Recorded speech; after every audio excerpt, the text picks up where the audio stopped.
Wakongo wana sifa nzuri tatu. Wakongo wana sifa nzuri ngapi? Tatu. Sifa ya kwanza, Wakongo ni wakarimu. Huwezi kufa njaa ukiwa na Mkongo. Wakongo hata wanapopika chakula wanapika kingi kama na mgeni atakuja. Wakongo sio wanyimi, ni wakarimu. Duniani kote Wakongo ni wakarimu. Lakini pia Wakongo Mungu amewajalia ni wasafi. Ukitafuta watu wasafi duniani, Wakongo. Hakuna taifa pika ibada zao, kwa sababu wote wako smart. Wakipita kuimba hakuna ambaye. Unajua ibada za kwetu Tanzania ni ngumu kutofautisha baa na kanisa. Yaani wale wasichana unawaona kwenye vilabu vya pombe wanaovaa tunguo twa wadogo zao, hao ndio utawakuta kwenye praise. Wanaimba praise na tunguo twa wadogo zao. Yaani Tanzania unashiriki ibada, unakemea shetani mwanzo mwisho. Yaani unaangalia kwaya inaimba mbele, huku nasema shindwa shetani, shindwa shetani, shindwa. Maana mtu kila kitu kiko nje. Wakiimba pambio, haya shuka shuka, anashuka Lubumbashi yote.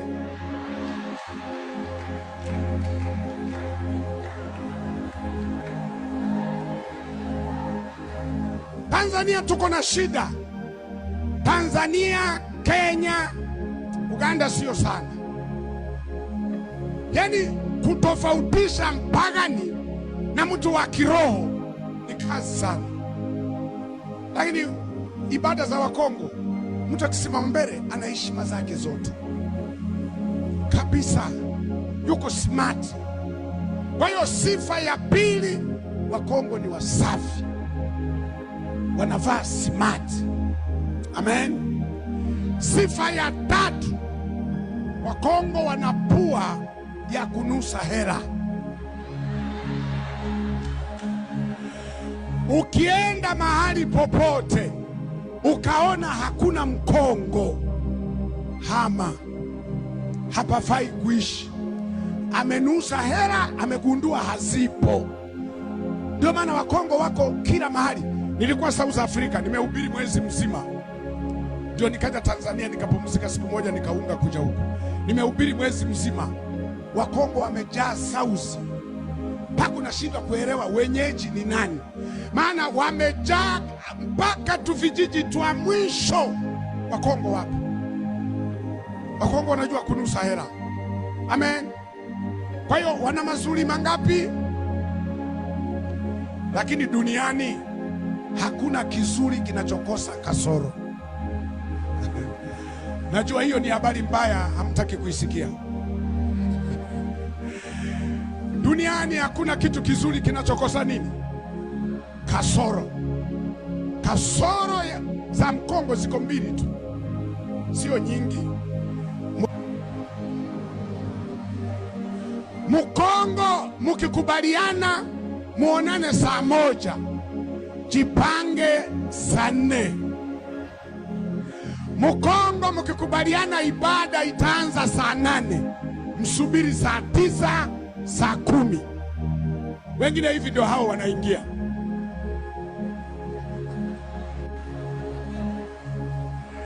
Amen. Kwa hiyo tatizo la kwanza la Mkongo, hana muda. Ukifuatilia sana muda, atakuwa na kukwaza kila wakati. Amen. Kama unabisha, utakuwa mchawi. Hili ndio tatizo la kwanza la wanani. Tatizo la pili, mlivyotulia.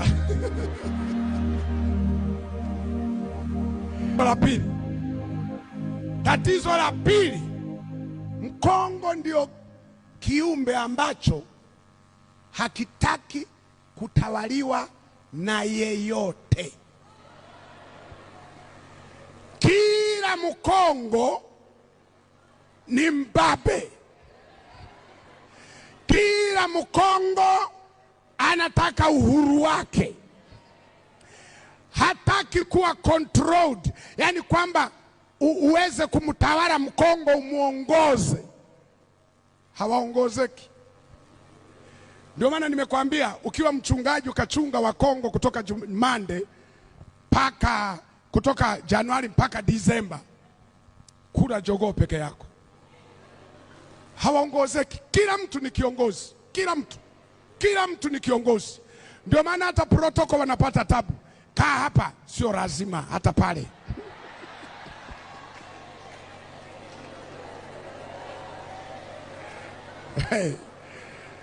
Yaani kuongoza Wakongo ni kazi. Ndio maana angalia, ndani ya Kongo kuna nchi zaidi ya 100 ngapi? Hai